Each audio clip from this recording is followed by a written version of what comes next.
Video में आगे बढ़ने से पहले चैनल को सब्सक्राइब करिए और बेल आइकन ज़रूर दबाइए जिससे आपको सारी वीडियोस की नोटिफिकेशंस टाइम पे मिले। और प्लीज़ वीडियोस को ज़्यादा से ज़्यादा शेयर करिए बिकॉज हमें तेज़ी से सब्सक्राइबर्स बढ़ाने हैं और चैनल को ग्रो करना है। और इसके साथ ही आप मेरे दूसरे चैनल निशांत उवाच को भी सब्सक्राइब करिए, जो कि है एक प्लेटफॉर्म जिसे मैंने बनाया है social, economic, geopolitical, political issues को डिस्कस करने के लिए।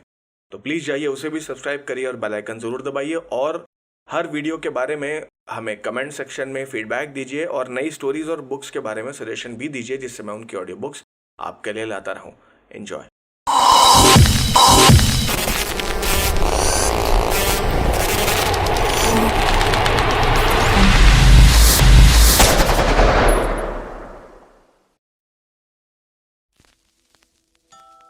अपने सर पर लगी चोट से एशा कोमा में चली गई थी और अर्जुन के माँ बाप इसका दोषी अर्जुन को ही मान रहे थे। अर्जुन कभी घर की मेड पर चिल्लाने लगता था तो कभी घर के बर्तन हवा में अपने आप लहराते थे।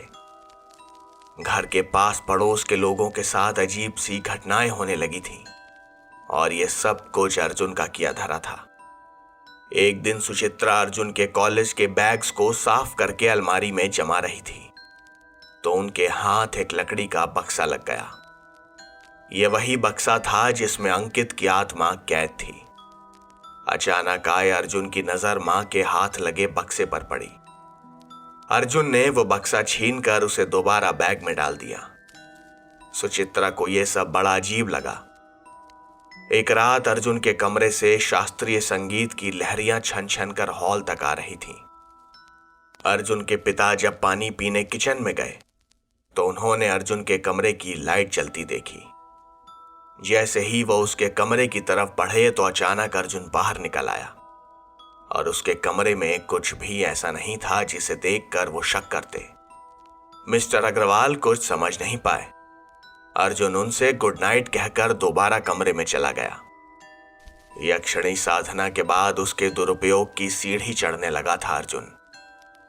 अपने संस्कारों को और यहां तक कि अपनी अच्छाई को भी भूल चुका था। अंकित की मौत का कोई गम नहीं था उसे और इससे क्रुद्ध होकर कनकावती यक्षिणी ने भी अर्जुन का साथ देना छोड़ दिया था। उसके द्वारा की गई सिद्धि का अनुचित प्रयोग यक्षिणी को मान्य नहीं था। कनकावती यक्षिणी अब अर्जुन के दिमाग में रहने लगी थी। अर्जुन की आंखें हरदम लाल रहती थीं, जैसे वो किसी नशे या सम्मोहन में हो। चलते समय उसे देखकर लगता था कि कहीं ये लड़खड़ा कर गिर ना पड़े। सुचित्रा और मिस्टर अग्रवाल को अब चिंता होने लगी थी कि एशा के बाद अब कहीं अर्जुन को भी कुछ हो न जाए। एशा 3 महीनों से कोमा में पड़ी थी और अर्जुन अपने खुद के काबू में नहीं था। यक्षिणी साधना के बाद प्राप्त सिद्धि के अति अनुचित प्रयोग और अपने मनोरंजन के लिए उस सिद्धि का इस्तेमाल करने से यक्षिणी साधक के साथ नहीं रहती। वो साधक की ऐसी दुर्गति कर देती है कि वो चाहकर भी बच नहीं पाता।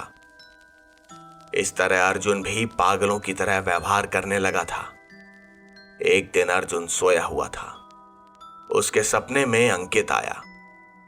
वो बोला, मैंने तेरा क्या बिगाड़ा था अर्जुन? मेरी मौत का जिम्मेदार तू है। मेरी आत्मा मुक्ति के लिए तरस रही है। मुझे कम से कम मुक्ति तो दे दे अर्जुन। उस तावीज से आजाद कर दे मुझे। मैं तेरे सामने हाथ जोड़ता हूं। इसके बाद अर्जुन का सपना टूट गया। वो पसीने से तरबतर हो चुका था। आज फिर उसे अंकित की मौत के लिए असीम दुख हो रहा था। एशा और अंकित की ऐसी हालत के लिए वो खुद को सजा देने का सोच रहा था। अर्जुन ने मन ही मन सोचा कि मैं इस यक्षिणी को पुनः यक्षलोक में पहुंचा दूंगा। इसे मुझे लौटाना ही होगा। मुझे सर्च करना होगा कि यह सब कैसे किया जाता है। मुझे ये सिद्धि नहीं चाहिए। ये मुझे मेरे अपनों से दूर कर रही है। वो रात दिन लैपटॉप पर अपने किए पछतावे को सोचकर यक्षिणी को लौटाने की पूजा विधि ढूंढने लगा। बंगलौर की चंद्र पहाड़ी एक ऐसा स्थान थी जहां पर कोई आदमी आता जाता नहीं था, लोग कहते थे कि वो तांत्रिक गतिविधियों का स्थल है और वहां भूत प्रेतों का वास है। अर्जुन को इस आखिरी पूजा के लिए बस यही एक स्थान एकांत और शांत लगा। पूर्णिमा के दिन उसने इस पूजा को करने का निश्चय किया। वो बिना माता पिता को बताए चतुर्दशी को शाम से ही घर से बाहर निकल गया था और सीधे जाकर पूजा के सामान उसने खरीद लिए थे। 16 श्रृंगार की सामग्री, हवन कुंड, चूड़ियां, रंग, गुलाल, अबीर, लोबान, इत्र, साड़ियां और ना जाने क्या क्या। ये सारा सामान लेकर एक टैक्सी में बैठकर वो चंद्र पहाड़ी तक पहुंचा। रात के करीब 8 बज रहे थे और पूर्णिमा तिथि रात के 10 बजकर प्रारंभ होने वाली थी। अर्जुन ने साधना के लिए सारा मंडल जमाया और फिर पूजा सामग्री सेट की। वो जल्दी जल्दी सारी विधियां करता जा रहा था। वो आज भी बिना किसी विशेषज्ञ या गुरु के ही सब कुछ कर रहा था। वो सोच रहा था कि वो आज यक्षिणी को उसके लोक में वापस पहुंचाकर ही दम लेगा। सारी पूजा विधियां पूर्ण करने के लिए पूर्णमासी का चांद के ऊपर आसमान में चढ़ने का इंतजार था उसे। अर्जुन ने एक आखिरी बार यक्षिणी का आवाहन किया और अंकित की कैद आत्मा को मुक्त करने की प्रार्थना की। यक्षिणी ने तावीज को दिव्य शक्ति के प्रयोग से तोड़ दिया और अंकित को मुक्त कर दिया। अंकित ने अर्जुन को धन्यवाद दिया और जाने लगा तो अर्जुन ने उससे माफी मांगी। अंकित ने कहा, कभी भी तुम जानकर किसी को नुकसान नहीं पहुंचाना मेरे दोस्त, मैं तुम्हें माफ करता हूं। यह कहकर अंकित सितारों की दुनिया में कहीं विलुप्त हो गया। इधर पूर्णिमा का चांद ऊपर चढ़ने लगा था। अर्जुन ने हवन में आहुतियां देना शुरू किया और कनकावती यक्षिणी को लौटाने की विधियां की। पूजा समाप्ति के समय उसने यक्षिणी को अनजाने में फिर से बुला लिया और उसकी सहायता ले ली। वो पूजा को समाप्त समझकर आखिरी आहुति दे रहा था और सारी सामग्री को वहीं छोड़कर यक्षिणी संबंधी सामग्री को विसर्जित करने के लिए वो वहां की पास की नदी पर ले गया। विसर्जन के पश्चात अर्जुन निश्चिंत होकर घर आ गया था। उसे लगने लगा था कि यक्षिणी से उसका अब कोई संबंध नहीं है, पर वो गलत था। उसके चंद्र पहाड़ी से निकलते ही कोई व्यक्ति उस स्थान पर बैठकर उसी की सामग्री से कुछ आहुतियां दे रहा था और वो यक्षिणी का आवाहन कर लेता है। इधर अर्जुन के जीवन की गाड़ी एक सही दिशा में चलने लगती है और वो एक अच्छी आईटी कंपनी में सॉफ्टवेयर इंजीनियर भी बन गया था। फिर एक दिन उसके ऑफिस में एक सुंदर लड़की आती है। उसके मुखमंडल पर एक अनुपम तेज था। काले लंबे केश थे और वो किसी दिव्य कन्या के समान थी। वो अर्जुन की ही टीम में काम करती थी। उसका नाम था कनक सिंघानिया। जिस दिन से कनक ने ऑफिस में कदम रखा था, अर्जुन एक अलग ही सम्मोहन में खिंचा सा जाता था। अर्जुन को फिर से डरावने सपने आने लगे थे। वो अपने होश खोने लगा था। कभी उसकी आंखें लाल हो जाती थीं और कभी वो अपने कैबिन में जोर जोर से चीखने लगता था। एक खुशहाल जीवन की ओर लौट रहे अर्जुन की जिंदगी में वापस आए इस तूफान का कारण कौन था? क्या वो यक्षिणी को लौटाने की विधि में कुछ भूल कर बैठा था? अपने कमरे में बैठा अर्जुन यही सब सोच रहा था। अर्जुन, जिसे यकीन था कि अब उसकी जिंदगी में सब कुछ ठीक होने वाला है, उसके साथ फिर से वही सब होने लगा था। पर उसे इसका कारण समझ नहीं आ रहा था। जब से कनक उसके ऑफिस में आई थी, उसके ऊपर बड़ा ही अजीब सा प्रभाव रहने लगा था। कनक से मिलते ही वो जैसे सब कुछ भूल जाता था। बल्कि ये कहना सही होगा कि ऑफिस में उसका काम करने में मन ही नहीं लगता था। वो बैठा तो अपनी डेस्क पर होता, पर उसकी आंखें हमेशा ही कनक को ढूंढती रहती। उसे हमेशा ही यह महसूस होता कि वो कनक को जानता है। उसकी शक्ल उसे जानी पहचानी लगती थी। धीरे धीरे उसने कनक से बात करना शुरू किया और उन दोनों की जान पहचान होने लगी। कनक का व्यवहार उसके साथ हमेशा अच्छा ही था, पर वो ना जाने क्यों हर बार जैसे पास आते आते उससे दूर चली जाती थी। अर्जुन को जब भी लगता कि वो कनक से अपने मन की बात कहने जा रहा है, तब तब कुछ न कुछ अड़चन आ जाती थी। कई बार तो कनक उसे ऐसे टाल देती थी जैसे वो पहले से ही जानती हो कि अर्जुन उससे क्या कहने वाला है।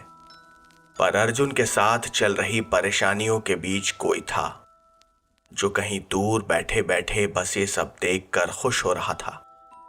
वहीं दूसरी तरफ अर्जुन का इकलौता दोस्त यश बड़े आराम से अपनी नौकरी में लगा हुआ था। वो कभी कभी अर्जुन को फोन करता था, पर उसने उसका फोन उठाना बिल्कुल बंद कर दिया था। अर्जुन जैसे एक खुमारी में रहता था। उसके घर वालों ने उसे डॉक्टर को भी दिखाया, पर किसी भी जांच में उसके कोई नशा करने या फिर किसी बीमारी के कोई सिम्टम्स नहीं मिले। कनक और अर्जुन की नजदीकियां अब कुछ बढ़ने लगी थीं, और अर्जुन जैसे खुद ब खुद ही उसके सामने सरेंडर कर चुका था। वो कनक की कही हर बात मानता। एक बार तो कनक ने उसे अपनी मां से झगड़ा करने के लिए भड़काया, और अर्जुन ने वैसा ही किया। उसने कभी अपनी मां से इस तरह से बात नहीं की थी। अर्जुन के इस व्यवहार से सुचित्रा भी हैरान थी। न जाने कनक क्यों ऐसा कर रही थी, पर शायद उसका मकसद अर्जुन को उसके परिवार से दूर करना था। अर्जुन को लगने लगा था कि वो उसे चाहती थी, पर कनक का मकसद वो तो सिर्फ वही जानती थी। पर अर्जुन की मां सुचित्रा को भी यह एहसास हो चुका था कि ये वो अर्जुन नहीं है जिसे वो जानती थी। एक दोपहर उन्होंने यश को फोन किया और उससे अर्जुन के बारे में बात की। यश भी खुश था कि कम से कम अर्जुन के घर से उसे एक फोन तो आया, पर वो ये जानकर थोड़ा दुखी हो गया कि अर्जुन कुछ खास अच्छी हालत में नहीं है। अर्जुन की मां सुचित्रा ने यश से बिना कुछ छुपाए सब कुछ उसे विस्तार से बता दिया। हालांकि ये सब यश के लिए नया नहीं था, क्योंकि अंकित की मौत के बाद से कॉलेज में ही अर्जुन का व्यवहार काफी बदल चुका था। उसके मन में घमंड आ गया था कि वो कुछ भी कर सकता था। यश ने भी ये सारी बातें सुचित्रा को बताईं, और इसके साथ ही अपनी आप बीती भी। कैसे उस शैतान अघोरेश ने उसे और उसके परिवार को परेशान किया था, और कैसे आचार्य ब्रह्मज्ञ ने इतनी कठिन परिस्थितियों में भी उसकी मदद की थी। सुचित्रा ने उससे पूछा कि क्या वो उसे आचार्य का फोन नंबर दे सकता है। इस पर यश ने उन्हें कहा कि उसके पास उनका कोई फोन नंबर नहीं है। उन्हें आचार्य से मिलने उनके घर ही जाना पड़ेगा, पर वो बिना अपनी मर्जी के किसी से मिलते भी तो नहीं थे। जब तक वो खुद ना बुलाएं, उनके पास कोई नहीं जा सकता। सुचित्रा ने यश से कहा कि वो किसी भी तरह उनसे मिले। सुचित्रा ने यश से कहा कि वो किसी भी तरह उन्हें आचार्य ब्रह्मज्ञ के पास ले चले। यश के लिए यह सब करना इतना आसान नहीं था, क्योंकि उसे अपने ऑफिस से छुट्टी लेकर फिर खड़गपुर जाकर आचार्य से मिलना था, और उसके बीच कई सवाल, जैसे कि क्या पता आचार्य उससे दोबारा मिलेंगे भी या नहीं, या फिर कहीं उन्होंने अपना घर ना बदल दिया हो। यश ने सुचित्रा से कहा, आंटी आप परेशान ना हो, हम आचार्य से जरूर मिलेंगे, पर पहले मैं एक बार जाकर उनसे अपॉइंटमेंट ले लेता हूं। वो बिना अपनी मर्जी के किसी से नहीं मिलते, और मुझे पक्का यकीन है कि वो मुझे अर्जुन के बारे में ऐसा कुछ जरूर बताएंगे जो हमें अब भी नहीं पता। I am sure aunty, just give me a week और सो। अर्जुन ने भले ही यश से बात करना बंद कर दिया था, पर यश उसे अब भी अपना दोस्त मानता था, और कुछ भी हो वो उसकी मां की बात को टाल नहीं सकता था। यश ने ऑफिस से छुट्टी ली और सीधा अपने घर मिदनापुर पहुंचा। उसे इस तरह अचानक देखकर उसके माता पिता खुश और हैरान दोनों ही थे। पर यश अपने घर सिर्फ एक दिन रुका और अगले ही दिन ट्रेन से खड़गपुर निकल गया। वहां से वो सीधा आचार्य ब्रह्मज्ञ के घर पहुंचा। वो चौकीदार उसे देखते ही पहचान गया और बोला, अरे यश, तुम आओ आओ, सब ठीक तो है ना? जितना मुझे पता है आचार्य जी ने तो तुम्हारी समस्या का समाधान कर दिया था ना? यश ने जवाब दिया, जी जी अंकल, वो तो है, पर मैं आज यहां अपने लिए नहीं बल्कि अपने एक दोस्त के बारे में आचार्य जी से बात करने आया हूं। अगर वो साधना में नहीं हो तो मैं उनसे मिल सकता हूं ना? चौकीदार ने कहा, यश बेटा, आचार्य जी तो अभी ध्यान में लीन है। 2 घंटे बाद ही वो बाहर आएंगे। क्या तुम तब तक इंतजार कर पाओगे? चाहो तो कल शाम 5 बजे आ जाना या फिर सुबह 7 बजे। यश ने कहा, कोई और दिन होता तो मैं आ जाता अंकल, पर आज नहीं। आज मेरा आचार्य जी से मिलना बहुत जरूरी है। मैं वेट कर लेता हूं। चौकीदार ने यश को बाहर आंगन में बिठाया और कहा, तुम बैठो, मैं चाय का प्रबंध करता हूं। 2 घंटे बैठना है तुम्हें। यह कहकर चौकीदार मुस्कुराते हुए चला गया। जब वो वापस आया तो उसके हाथ में एक चाय की ट्रे थी। उसने चाय और बिस्किट्स यश के सामने मेज पर रखे और बाहर चला गया। यश ने कोशिश की कि वो चाय धीरे धीरे खत्म करे, पर 1 कप चाय और कुछ बिस्किट्स 2 घंटे बैठने के लिए काफी नहीं होते। यश 2 दिन से भाग दौड़ करते करते काफी थक गया था। वो कुर्सी पर बैठे बैठे ही ऊँघने लगा और उसे कब नींद आ गई पता ही नहीं चला। उसकी नींद अपने कंधे पर किसी के थपथपाने से खुली। यश हड़बड़ा कर उठा तो उसके बगल में आचार्य ब्रह्मज्ञ खड़े मुस्कुरा रहे थे।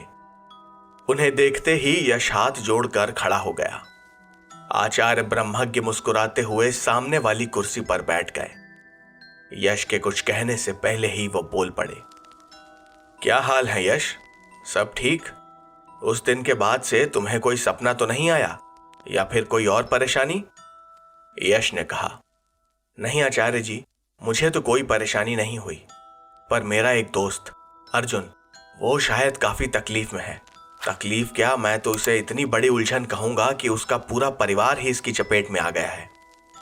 इसके बाद यश ने सुचित्रा की बताई सारी बातें आचार्य ब्रह्मज्ञ को विस्तार से सुना दी। उसकी बातें सुनने के बाद आचार्य जी कुछ सोच में पड़ गए थे। अब तक चौकीदार उनके लिए भी चाय लेकर आ गया था, जो सामने ही रखी हुई थी। वो अपनी जगह से खड़े हुए और बोले, ठीक है, कुछ देर रुको, मैं भी आता हूं। ये कहकर आचार्य जी अपने तहखाने वाले कमरे की तरफ बढ़ गए।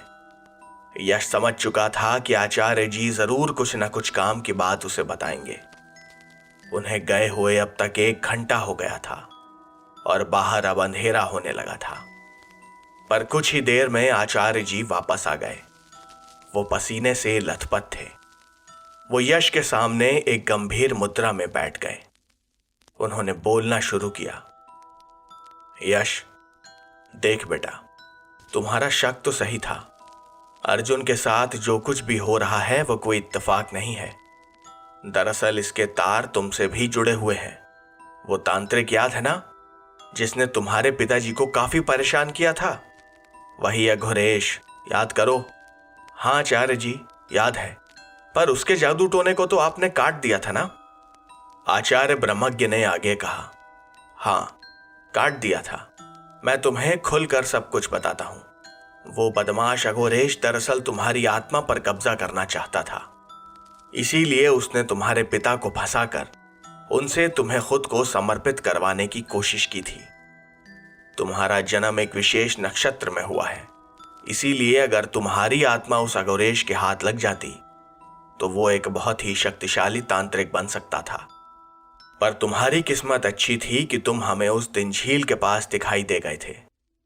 इसके बाद की कहानी तो तुम जानते ही हो, पर तुम ये नहीं जानते कि उस जिद्दी अघोरेश ने अपना अगला शिकार तुम्हारे दोस्त अर्जुन को बनाया।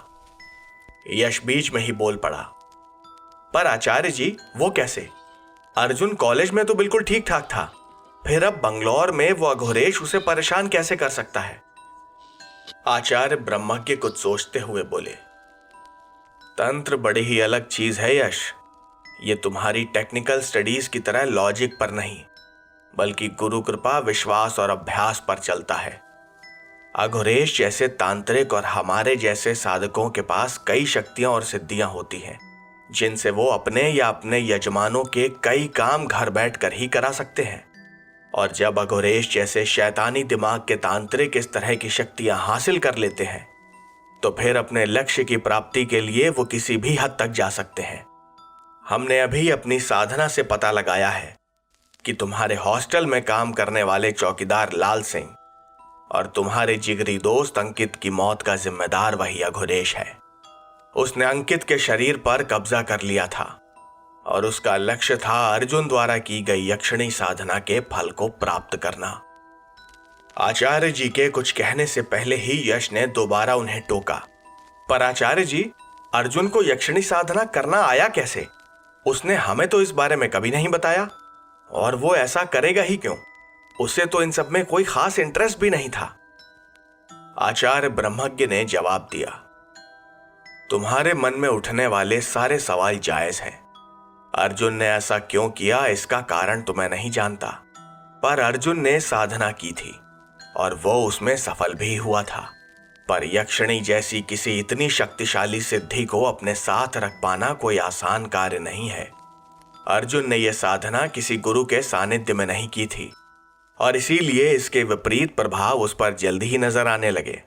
उसके घर में चल रही परेशानियों की वजह भी यक्षिणी ही है, पर वो ये सब अपनी मर्जी से नहीं बल्कि अघोरेश की मर्जी से कर रही है। दरअसल अर्जुन ने यक्षिणी को वापस भेजने के लिए यक्षिणी मुक्ति साधना भी की थी, पर वो इसमें असफल हो गया और उसे इसका पता भी नहीं चला। वो चंद्र पहाड़ी पर अपनी साधना करके उठ गया था, पर पीछे से अघोरेश वहां पहुंच गया और अर्जुन की पूजा सामग्री पर तंत्र क्रिया करके उसने यक्षिणी को कुछ समय के लिए बांध लिया। अब जब तक अर्जुन खुद यक्षिणी को अघोरेश को समर्पित नहीं कर देता, वो उसका पीछा नहीं छोड़ेगा और इसके लिए वो अब उसी यक्षिणी का सहारा ले रहा है। अर्जुन की जिंदगी में कनक नाम की जो लड़की है वो असली में कनकावती यक्षिणी ही है। ये सब सुनकर यश तो जैसे भौंचक्का रह गया था। उसे यकीन ही नहीं हो रहा था कि अर्जुन ऐसा कुछ भी कर सकता है। पर अब वो अर्जुन की मां को क्या कहे? उसने आचार्य जी से पूछा कि अब उन्हें क्या करना चाहिए और वो कैसे अर्जुन को इस सब से निकाल सकते हैं। इसके लिए आचार्य जी ने यश को कुछ उपाय बताए। वहीं दूसरी तरफ अर्जुन कनक की कही किसी भी बात को मना करने की हिम्मत तक नहीं कर सकता था। धीरे धीरे उसके इस व्यवहार का असर उसके ऑफिस में दिखने लगा। काम को लेकर या फिर किसी भी छोटी बड़ी बात पर उसकी बहस अपने कलीग से हो जाती थी। इतना इंटेलिजेंट होने के बावजूद वो अपने प्रोजेक्ट्स डेडलाइन पर पूरे नहीं कर पा रहा था। उसे अपनी जॉब पर अभी बहुत ज्यादा वक्त नहीं हुआ था, पर उसके बॉस जो कि उसे एक हाई परफॉर्मिंग एम्प्लॉय की कैटेगरी में रखते थे, अब उससे परेशान हो चुके थे।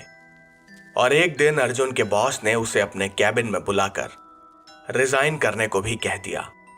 कोई चारा ना देखकर अर्जुन ने रेजिग्नेशन अपने बॉस को मेल भी कर दिया और वो नोटिस पीरियड पर आ गया। पर उसका नोटिस पीरियड बाकी एम्प्लॉयज की तरह 3 महीने का नहीं बल्कि सिर्फ 1 महीने का था, क्योंकि ऑफिस का मैनेजमेंट उसे बिल्कुल भी बर्दाश्त नहीं करना चाहता था। पर अर्जुन को तो जैसे इस सब से कोई फर्क ही नहीं पड़ा था। उसे तो बस इस बात की चिंता थी कि वो कैसे कनक के साथ ज्यादा से ज्यादा वक्त बिता सकता है। एक शाम वो ऑफिस में अकेला बैठा इसी चिंता में घुला जा रहा था कि कनक उसके पास आई और बोली, अर्जुन, मुझे पता है तुम मुझे पसंद करते हो और मैं ये भी जानती हूं कि तुम मेरे लिए कुछ भी करोगे, पर मैं बस पूछना चाहती हूं कि क्या तुम सच में ऐसा कुछ करोगे भी या नहीं? अर्जुन बिना कुछ सोचे समझे ही बोल पड़ा, मतलब क्या तुम्हें मुझ पर भरोसा नहीं? बताओ तुम्हें क्या चाहिए? कनक ने कहा, मुझे तुमसे सिर्फ एक चीज चाहिए। कल रात 11 बजे मुझे चंद्र पहाड़ी पर मिलो। कनक की यह बात सुनते ही अर्जुन की आंखों में चमक सी आ गई। उसने कहा, क्या सच में? पर इतनी रात में क्यों? हम दिन में भी तो बाहर मिल सकते हैं। कनक ने कहा, मिल तो सकते हैं, पर मैं चाहती हूं कि हमें कोई डिस्टर्ब ना करे। दिन में आसपास बहुत शोर होता है, पर वहां चंद्र पहाड़ी पर, वहां हमें डिस्टर्ब करने वाला कोई नहीं होगा। इसके बाद अर्जुन ने कनक से कोई सवाल जवाब नहीं किया। पर अर्जुन जब घर पहुंचा तो उसके लिए जैसे एक और सरप्राइज उसका वेट कर रहा था। घर में घुसते ही बाहर ड्राइंग रूम में यश बैठा हुआ था। उसे देखते ही अर्जुन के चेहरे पर एक मुस्कान आ गई। ये मुस्कुराहट एक संतोष की थी। अर्जुन की मां दूर खड़ी उसे देख रही थी। उन्होंने आज कई दिनों बाद उसे दिल से मुस्कुराते हुए देखा था। यश को देखते ही अर्जुन उससे लिपट गया। यश ने अर्जुन का हाल चाल लिया। अर्जुन देखने में काफी कमजोर लग रहा था और उसके चेहरे पर एक उदासी सी थी। ये वो अर्जुन नहीं था जिसने यश के सामने कॉलेज से विदा ली थी। यश ने उससे कुछ बातें निकलवाने की कोशिश की, पर अर्जुन हर बात को बस टालता रहा और कहता रहा कि आजकल उसकी तबीयत कुछ ठीक नहीं रहती। बस इतना ही। सुचित्रा ने यश का सामान अर्जुन के कमरे में रख दिया। यश ने कहा कि वो 1-2 दिन अब यहीं रहेगा।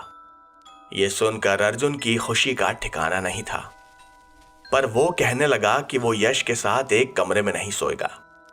उसने यश से कहा कि चूंकि आजकल एशा हॉस्पिटल में है, इसीलिए वो उसके कमरे में सो जाए। यश, जिसे आचार्य ब्रह्मज्ञ की बातों पर भरोसा जरा कम था, अर्जुन के व्यवहार को देखते हुए उसे भी उन पर भरोसा हो चला था। वो समझ गया था कि उसे हर वो काम करना पड़ेगा जो आचार्य ने उसे करने को कहा है। आज शाम कई दिनों बाद घर का माहौल कुछ खुशनुमा और हल्का सा था। अर्जुन के पिता मिस्टर अग्रवाल जब ऑफिस से वापस आए तो वो भी कुछ हल्का महसूस कर रहे थे। वो काफी देर यश से एशा के बारे में बात करते रहे। आज की रात किसी तरह निकली और अगली सुबह अर्जुन ऑफिस चला गया। जाते हुए वो सुचित्रा से बोला, मां, मुझे आज ऑफिस से आने में जरा देर हो जाएगी। वो मेरे बॉस का बर्थडे है तो ऑफिस में पार्टी है, इसीलिए शायद रात के 1-2 बज जाएं, पर आप चिंता मत करना, मैं आ जाऊंगा। ये कहकर वो ऑफिस निकल गया। उसके निकलने के कुछ देर बाद ही मिस्टर अग्रवाल भी अपने ऑफिस जा चुके थे। यश और सुचित्रा एशा को देखने हॉस्पिटल भी गए। उसकी यह हालत देखकर यश को काफी दुख हो रहा था। उसे यकीन ही नहीं आया कि यह सब अर्जुन ने किया था, पर सुचित्रा ने अपनी आंखों से जो देखा था वो सब भी बिल्कुल सच था। उन्होंने घर वापस आकर यश को सब कुछ बताया। कॉलेज में कई बार पैसे खत्म हो जाने पर अर्जुन और अंकित ने यश की काफी मदद की थी। यश को अंदर से महसूस हो रहा था जैसे अब उसे अपनी दोस्ती का कर्ज चुकाने का सही मौका मिला है। उसे अपने मरे हुए दोस्त अंकित के लिए अर्जुन और उसके परिवार को इस सब से निकालना ही होगा। वो घर पर बैठा नाश्ता कर ही रहा था कि उसके पास आचार्य ब्रह्मज्ञ का फोन आया। फोन में उनका नाम देखकर वो थोड़ा हैरान था। दूसरी तरफ से आचार्य जी ने कहा, यश, आज का दिन बहुत महत्वपूर्ण है। किसी भी हालत में तुम अर्जुन को अकेला मत छोड़ना। अगर वो ऑफिस में भी हो तो तुम्हें ये पक्का करना होगा कि वो ऑफिस से सीधा घर आए, और अगर कुछ भी गड़बड़ हो तो सीधा मुझे फोन करना। ये कहकर उन्होंने फोन काट दिया। अभी शाम के 4 बज रहे थे और यश अर्जुन के ऑफिस तक बड़े आराम से पहुंच सकता था। उसने सुचित्रा से अर्जुन के ऑफिस का एड्रेस लिया और बिल्कुल सही वक्त पर ऑफिस पहुंच गया। 10-15 मिनट इंतजार करने के बाद ही उसे अर्जुन ऑफिस से बाहर निकलता दिखाई दिया। उसने ना जानने का नाटक करते हुए सड़क के उस पार से ही अर्जुन को आवाज लगाई, अर्जुन, अर्जुन, इधर इधर। अर्जुन जैसे चौंक सा गया। उसे यश के यहां आने की उम्मीद नहीं थी। वो सड़क पार करके यश के पास पहुंचा और बोला, अबे यश, तू यहां कैसे? तुझे ऑफिस का एड्रेस किसने दिया? यश ने कहा, एड्रेस? कैसा एड्रेस यार? मैं तो बस यूं ही घूमने निकला था। मुझे क्या पता था कि तेरा ऑफिस यहां पड़ता है। पर तेरे ऑफिस में तो पार्टी थी ना, तू यहां बाहर क्या कर रहा है? यश के सवालों से अर्जुन कुछ सकपका सा गया। वो बोला, हाँ, पार्टी थी तो जरूर यार। मैं दिन भर बट ऑफिस में ना कुछ बोर हो गया था, इसीलिए थोड़ा बाहर टहलने आ गया। एक काम करते हैं, चल कहीं खाने पीने चलते हैं। यश ने पूछा। हाँ ठीक है चल, पर तेरी ऑफिस पार्टी? अर्जुन ने कहा। अबे पार्टी गई भाड़ में, तेरे रहते मैं किसी और के साथ पार्टी क्यों करूंगा, पागल है क्या? चल चलते हैं। ये कहकर वो दोनों एक रेस्टोरेंट की तरफ निकल पड़े। उन्होंने साथ में काफी एंजॉय किया। यश भी खुश था कि आचार्य जी के कहे अनुसार अर्जुन कम से कम उसकी आंखों के सामने तो है। अब तक रात के 10 बज रहे थे। यश ने कहा, भाई 10 बज गए हैं, चल घर चलते हैं, आंटी वेट कर रही होंगी। अर्जुन ने कहा, हाँ बस 2 मिनट, मैं बिल देकर आता हूं। अर्जुन ने काउंटर पर जाकर बिल दिया और यश से कहा कि वो 2 मिनट रुके, उसका एक इंपॉर्टेंट कॉल आया है। यश अपनी टेबल पर बैठा अर्जुन को बड़े ध्यान से देख रहा था। वो समझ गया था कि अर्जुन फोन पर बात करने का नाटक कर रहा था। अर्जुन वापस आया और बोला, यार यश, मुझे कुछ काम आ गया है, तू घर जा, मैं थोड़ी देर में आता हूं। यश ने तुरंत ही कहा, काम? कौन सा काम और इस वक्त? बता कहां चलना है, मैं भी चलता हूं। अर्जुन ने कहा, यार समझा कर, वो एक लड़की है, बस उससे मिलकर आता हूं। और हाँ, मम्मी को मत बताना कि हम दोनों मिले थे, वरना वो पूछेंगी कि मैं तेरे साथ घर क्यों नहीं आया। यश ने कहा, लड़की? वाह बेटा, ये सब चक्कर भी पाल लिए तूने। चल ठीक है, मैं घर जाता हूं, कोई काम हो तो मुझे फोन करना। ये कहकर वो दोनों रेस्टोरेंट से बाहर निकल गए और अलग अलग दिशा में पड़ गए। यश तेज कदमों से चलते हुए अर्जुन की आंखों से ओझल हो जाना चाहता था, क्योंकि उसे तो आचार्य जी के कहे मुताबिक उसका पीछा करना था। एक खंबे के पीछे खड़ा होकर उसने देखा कि अर्जुन शायद अपने फोन में कैब बुक कर रहा था। उसने तुरंत ही आचार्य ब्रह्मज्ञ को फोन लगाया और सारी बात बताई। आचार्य जी ने उसे कहा कि वो अपने साथ कोई ना कोई हथियार रख ले और अर्जुन को अपनी नजरों से ओझल ना होने दे। अर्जुन आचार्य ब्रह्मज्ञ की बात समझ रहा था, पर उसे ये हथियार रखने वाली बात काफी अजीब लगी।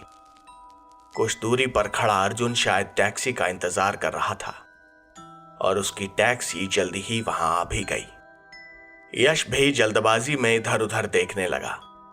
वो किसी ऑटो की तलाश में था जो उसे दूर से आता दिखाई भी दे गया।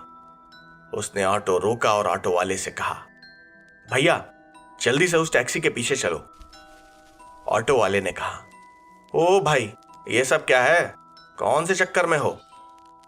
यश ने कहा, अरे भैया, वो टैक्सी में मेरा छोटा भाई है, घर पे झूठ बोलकर जाने कहां जा रहा है, उसका पीछा करना मेरा फर्ज है। यार छोटा लड़का है, कहीं किसी गलत चक्कर में पड़ ना जाए। बाकी तुम्हें जितने पैसे चाहिए ले लेना ना, बस ऑटो उससे थोड़ा दूर रखना, उसे पता नहीं चलना चाहिए, मैं उसे रंगे हाथ पकड़ूंगा। ऑटो वाला यश की बात मान गया। उसने बड़ी सावधानी से उस टैक्सी का पीछा करना शुरू कर दिया। बंगलौर ऐसा शहर है जहां देर रात तक भी रात जैसा महसूस नहीं होता। कॉरपोरेट की चकाचौंध और ऊंचे ऊंचे अपार्टमेंट से गुलजार इस शहर में शायद ही कोई इलाका होगा जो आधी रात में भी सूना रहता हो। पर अर्जुन की टैक्सी जिस तरफ बढ़ रही थी वहां जरा भी चकाचौंध नहीं थी। वो तो जैसे शहर के बाहर की तरफ जा रहा था। ऑटो वाले ने 1-2 बार यश से कहा भी कि वो काफी दूर निकल आए हैं, अगर वो चाहे तो वापस लौट सकते हैं, पर यश ने मना कर दिया। अर्जुन की टैक्सी अब एक सुनसान रास्ते पर बढ़ी जा रही थी। इस रास्ते पर तो स्ट्रीट लाइट्स भी नहीं थी। यश ने ऑटो वाले से कहा कि वो हेडलाइट्स बंद कर दे और जरा धीरे चले। उस रास्ते पर कोई और गाड़ी थी ही नहीं, इससे अर्जुन को शक हो सकता था। ऑटो वाले ने ऐसा ही किया, पर उसने यश से कहा, क्या भाई, ये कहां ले आए तुम मुझे? माना कि वो तुम्हारा भाई है, पर ये एरिया ठीक नहीं है, मेरी मानो तो वापस चलते हैं। उसके ऐसा कहते ही यश ने उसकी जेब में 500-500 के 2 नोट डाल दिए। ऑटो वाला चुप हो गया। कुछ देर उस सुनसान रास्ते पर चलने के बाद अर्जुन की टैक्सी सड़क से हटकर पास में जाते हुए एक पतली सी पगडंडी के बाहर रुक गई। यश का ऑटो भी उससे कुछ दूरी पर रुक चुका था। उसने देखा कि अर्जुन टैक्सी से बाहर निकला और उस पगडंडी पर अंदर की तरफ निकल गया। यश ने आसपास देखा तो वहां बस जंगल था, न बंदा न बंदे की जात। उसने ऑटो वाले से पूछा कि क्या वो उसके लिए यहां रुकेगा। उसे अभी अर्जुन को लेकर घर वापस भी तो जाना है। इस पर ऑटो वाले ने कहा, ना भाई, मुझे किसी लफड़े में नहीं पड़ना। यह चंद्र पहाड़ी का इलाका है। मैंने सुना है यहां काफी गड़बड़ चीजें होती हैं। आप चाहो तो मेरा नंबर रख लो, मुझे फोन कर देना, मैं आपको लेने आ जाऊंगा, पर उसके पूरे 2000 रुपए लगेंगे। और हाँ, अभी के 1000 रुपए और निकालू। वो चुपचाप ऑटो से बाहर निकला और जिस रास्ते पर अर्जुन गया था उसी पर आगे बढ़ चला। यश उस अंधेरे रास्ते पर धीरे धीरे अपने मोबाइल की लाइट के सहारे आगे बढ़ तो रहा था, पर उसे अर्जुन कहीं दिखाई नहीं दे रहा था। पर फिर भी उस झाड़ झंखाड़ से भरे रास्ते पर वो किसी तरह आगे बढ़ता रहा। जैसे ही यश को वो रास्ता खुलता हुआ सा महसूस हुआ, वो ठिठक कर रुक गया। उसे कुछ दूरी पर अंधेरे में 2 आकृतियां दिखाई दी। वो कोई लड़का और लड़की थे। वो लड़का तो कोई और नहीं बल्कि अर्जुन ही हो सकता था, पर वो लड़की, वो कौन थी?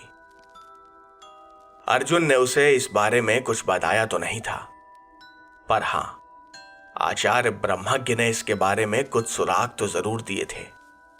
वो दोनों कुछ देर हाथों में हाथ लिए बातें करते रहे और फिर एक पत्थर पर बैठ गए। वो अब भी बातें कर रहे थे जिसे यश सुन नहीं पा रहा था। यश झाड़ियों की ओट में दुबका हुआ चुपचाप ये सब देख रहा था। तभी उसने देखा कि पहाड़ी के ऊपर की तरफ से एक और आदमी धीरे धीरे चलता हुआ अर्जुन की तरफ आ रहा था। अंधेरे में उसे कुछ ठीक से दिखाई नहीं दे रहा था। ये तो बस दूर शहर से आसमान में उठती स्ट्रीट लाइट्स और गाड़ियों की रोशनी थी कि वो कम से कम उस अंधेरे में उन आकृतियों को देख पा रहा था। अर्जुन और उस लड़की की पीठ उस आदमी की तरफ थी। यश को यह सब देखकर काफी डर भी लग रहा था। कहीं वो लड़की उसे किसी तरह नुकसान तो नहीं पहुंचाना चाहती थी। पर अचानक ही उस लड़की ने कुछ ऐसा किया कि यश की आंखें चौड़ी हो गईं। उसने देखा कि अर्जुन और वो लड़की एक दूसरे के करीब आ गए थे। उस लड़की ने अर्जुन के माथे पर हाथ रखा और अगले ही पल अर्जुन बेहोश होकर जमीन पर लुढ़क गया। यश बिल्कुल चौंक गया था। ऐसा क्यों हुआ, इसके बारे में उसे कोई अंदाजा नहीं था, पर उसे शायद ये खेल अब समझ आने लगा था। पहाड़ी के ऊपर से आता हुआ वो आदमी बड़े आराम से उस लड़की के पास आया और उसने उसे कुछ इशारा किया। उस लड़की ने अर्जुन की तरफ उंगली का एक इशारा किया और बेहोश पड़ा अर्जुन खुद ब खुद हवा में कुछ फीट ऊपर तैरने लगा। यश को अपनी आंखों पर जरा भी यकीन नहीं हो रहा था। इसके बाद वो आदमी और वो लड़की पहाड़ी के ऊपर की तरफ जाने लगे और हवा में तैरता हुआ बेहोश अर्जुन भी उनके पीछे पीछे आ रहा था। यश भी उन दोनों से नजर बचाते हुए उनके पीछे जाने लगा। उसे समझ ही नहीं आ रहा था कि वो क्या करे। उसने अपना फोन चेक किया तो उसमें नेटवर्क का नामो निशान नहीं था। अब वो क्या करता? क्या वो यहां से अर्जुन के घर जाकर उसके माता पिता को बुलाकर यहां लाता, या फिर वो खुद ही उस लड़की और उस आदमी से निपटता? वो सोच में पड़ा हुआ सधे कदमों से आगे बढ़ने लगा। उसने कई बार अर्जुन के पिताजी को कॉल करने की कोशिश की, पर फोन में नेटवर्क था ही नहीं। यश को एक तरकीब सूझी। उसने सीधा पुलिस स्टेशन में फोन किया, पर वहां भी फोन नहीं पहुंचा। वो चुप करके देख रहा था कि वो लड़की और वो आदमी कुछ करने में लगे हुए थे। वो किसी चीज की तैयारी में थे। उन्होंने अर्जुन को जमीन पर लिटा दिया था। जैसे ही उस आदमी ने माचिस जलाई और हवन कुंड में डाली, तब यश को समझ आया कि वहां क्या चल रहा था। हवन की अग्नि की रोशनी में यश ने उस आदमी का चेहरा देख लिया था। ये अघोरेश था। यश का पीछा छोड़कर अब वो अर्जुन के पीछे लग चुका था। आचार्य ब्रह्मज्ञ ने बिल्कुल सही कहा था। अब अर्जुन क्या करता? यश ने 2-4 बार पुलिस को फोन लगाया, पर फोन नहीं मिला। अब सब कुछ उसे खुद ही करना था, पर वो उस लड़की का क्या करता? वो तो कोई मायावी थी, पर अपने दोस्त की जिंदगी बचाने के लिए उसे ये रिस्क तो लेना ही था। यश अपने आसपास जमीन पर कुछ ढूंढने लगा। उसके हाथ एक ठीक ठाक साइज का पत्थर लग गया। अब उसे इस एक पत्थर से 2 लोगों को ठिकाने लगाना था। यश चुपचाप हवन कर रहे अघोरेश के पास पहुंचा और अपनी पूरी ताकत से वो पत्थर खींचकर अघोरेश को मारा, पर ना जाने कहां से वो लड़की बीच में आ गई और उसने वो पत्थर हवा में ही पकड़ लिया। वो तो अघोरेश से कुछ दूर खड़ी थी, पर वो इतनी तेजी से उसके सामने आकर खड़ी हो गई थी कि यश समझ ही नहीं पाया कि ये सब आखिर हुआ कैसे। वो लड़की गुस्से से यश को घूर रही थी। उस लड़की का शरीर इंसान का जरूर था, पर उसकी आंखें कहीं से भी इंसानी तो नहीं थीं। वो लाल डरावनी आंखें। यश के दिमाग में अब सिर्फ एक बात चल रही थी, उसे अपने दोस्त की जान बचानी थी। वो जोर से चीखा, जय महाकाल, और वो अघोरेश के ऊपर कूद पड़ा। यश अघोरेश से सिर्फ कुछ इंचेस दूर ही था कि किसी ने पीछे से उसकी गर्दन पकड़ ली थी। यश बिल्कुल बेबस हो चुका था। उसे कुछ समझ ही नहीं आया तो उसने अपने पैर से मिट्टी उछालकर हवन कुंड में फेंक दी। इससे अघोरेश एकदम गुस्से में आ गया और अपनी जगह पर खड़ा हो गया। वो चिल्ला रहा था, यश, पिछली बार तो तू बच गया था, पर इस बार तू नहीं बचेगा। आज तेरा और तेरे इस दोस्त अर्जुन का मैं काम तमाम करके ही दम लूंगा। यश ने कहा, साले अघोरेश, तुझे क्या लगता है कि तू इस लड़की की मदद से अपने मकसद में कामयाब हो जाएगा? मुझे आचार्य जी ने सब बता दिया है। तूने ही हमारे दोस्त अंकित की जान ली थी, मुझे सब पता है, और हमारे वार्डन लाल सिंह को भी तूने ही मारा था। अघोरेश ने हंसते हुए कहा, कौन? वो अंकित? मैंने उसे नहीं मारा। हां, मैंने उसके शरीर पर कब्जा जरूर किया था, पर मैंने उसे मारा नहीं। उस ब्रह्मज्ञ ने तुझसे झूठ कहा है यश। तेरे दोस्त अंकित को तो इसी अर्जुन ने अपनी ताकत के घमंड में चूर होकर मारा था, और वो भी इसी यक्षिणी की मदद से।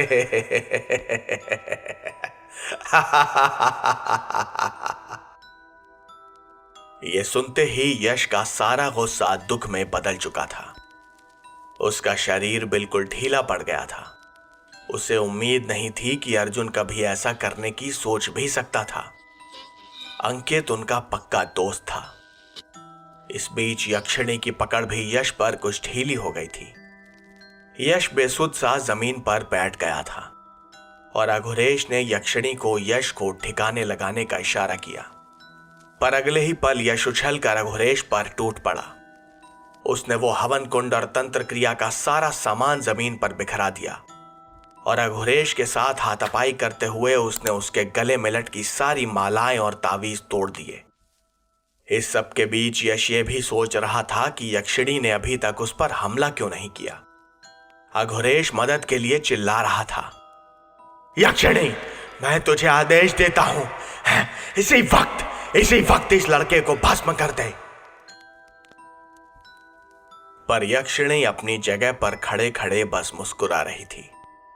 जब से यश ने उसे यहां देखा था, तब से उसने पहली बार कुछ कहा। वो बोली, तेरा तंत्र टूट चुका है अघोरेश। इस बालक ने भूल से ही सही पर तेरे गले में लटके बंधन यंत्र को तोड़ दिया है। अब मैं तुझे बताती हूं कि यक्षिणी को बांधने का क्या फल मिलता है। ये कहकर यक्षिणी ने हवा में अपना हाथ हिलाया और यश उछलकर एक तरफ जा गिरा। अपने अगले हाथ के इशारे से उसने अघोरेश को हवा में उठा दिया। अघोरेश चीख चिल्ला रहा था और हवा में लटके हुए ही जैसे अपने आप ही तड़प रहा था। अगले कुछ पलों में ही उसके शरीर में आग लग गई अघोरेश की चीखें हर तरफ गूंज रही थीं और जमीन पर पड़ा यश अपनी आंखें फाड़ कर बस उसे देख रहा था। और यक्षिणी, वो अपनी जगह पर खड़ी मुस्कुरा रही थी। उस आग की गर्मी को यश अपने चेहरे पर महसूस कर पा रहा था। चंद पलों में ही अघोरेश भस्म हो गया और उसकी राख धूल में मिल गई। यश के लिए यह सब बहुत ही भयानक था। यक्षिणी मुस्कुराते हुए उसके पास आई और बोली, यश, अर्जुन ने मेरी मुक्ति के लिए जो साधना की थी वो अधूरी रह गई थी और इसी वजह से अघोरेश ने मुझे अपने बंधन में बांध लिया था। पर अर्जुन को मेरी मुक्ति करानी ही होगी, अन्यथा उसका और उसके परिवार का नाश निश्चित है। ये कहकर वो यक्षिणी यश की आंखों के सामने से ही गायब हो गई। अचंभे से भरा यश बस शून्य में देखता रह गया। कुछ देर बाद यश अपने होशो हवास में वापस आया और उसने अर्जुन की तरफ देखा। वो अब भी बेहोश पड़ा था। यश ने अपना फोन देखा, उसमें अब भी नेटवर्क नहीं था। वो भागते हुए सड़क पर गया और उस ऑटो वाले को फोन लगाया। वो ऑटो वाला और भी ज्यादा पैसे लेकर वहां आने के लिए तैयार था। यश ने अर्जुन को कंधे पर टांगा और किसी तरह उसे लेकर सड़क तक पहुंचा। करीब 1 घंटे बाद वो ऑटो वाला वहां पहुंच चुका था।